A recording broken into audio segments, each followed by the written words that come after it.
Hi everybody, Angel here, and I hope you're doing great.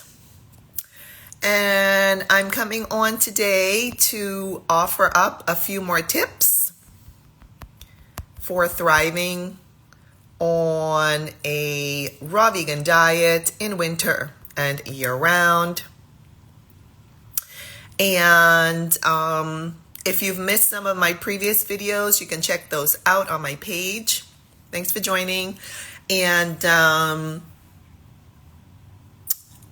last time I was on, I shared a few tips that are getting more deeply involved in the arena of actually warming the actual food.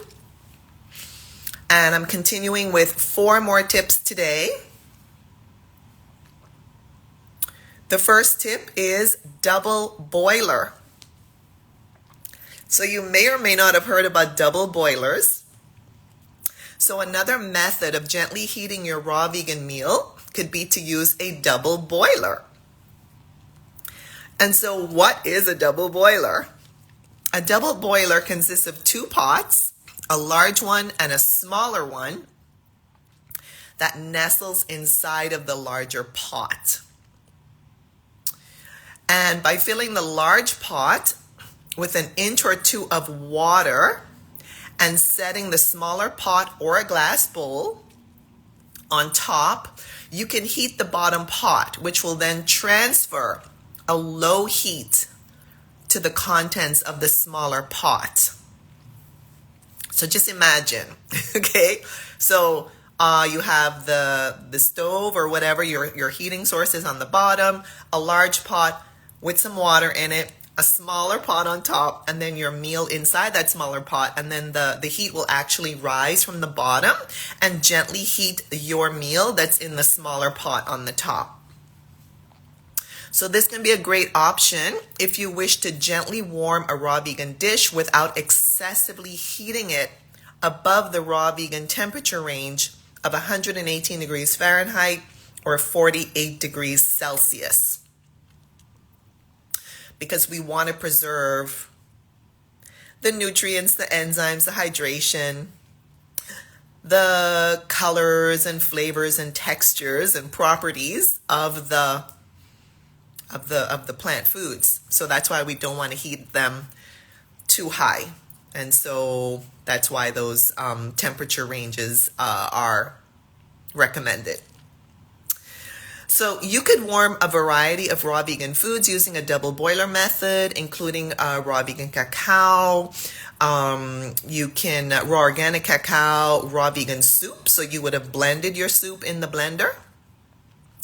And then you would pour it into that, smaller pot and then have the actual heat from the bottom rise to, heat the soup, for example. You can make raw vegan sauces. And in my ebook, I include a helpful video to show you how to use a double boiler method. And in my previous conversation, I talked about the bain-marie, which is a bit similar. And you can check that out as well. The next topic is sink. So using a sink. Another method to use your raw vegan meals is to fill your kitchen sink with hot water. And then you would gently place the following, you could then place your items in the hot water to warm them, including your serving plates, your glass bowls, your serving bowls, your mason jars, whatever you are using to basically contain your meal, contain your food. And you can warm these items either with or without your raw vegan meal already in them. So you know how, for example, when you go to some restaurants, they've actually warmed the plates. So they put the plates in, let's say, a type of oven, a type of heating element, and then that keeps the meal hot or warm longer.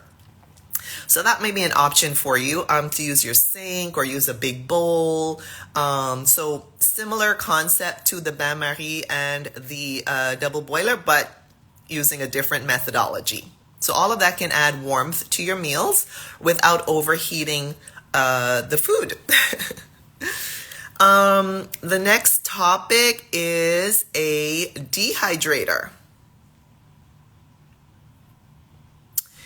And this is quite a popular appliance that's used by many raw vegans or people in general, not just raw vegans. And so with a dehydrator, you could gently heat your raw vegan meal. Again, in the dehydrator, you want to keep it to a maximum of 118 degrees Fahrenheit or 48 degrees Celsius to enjoy a meal that is warm to the touch. So you might also consider making a few raw vegan meals in a dehydrator, not just warming your food, but actually making some beautifully yummy dishes. You could add a variety of different recipes to your raw vegan diet. You can make raw breads and pizzas, burgers, cakes, cookies, etc. And in my ebook, How to Thrive as a Raw Vegan in Winter and Year Round, I am including a few links to recipes that you might enjoy making in a dehydrator. And so that's something that could really help you on your journey all year round.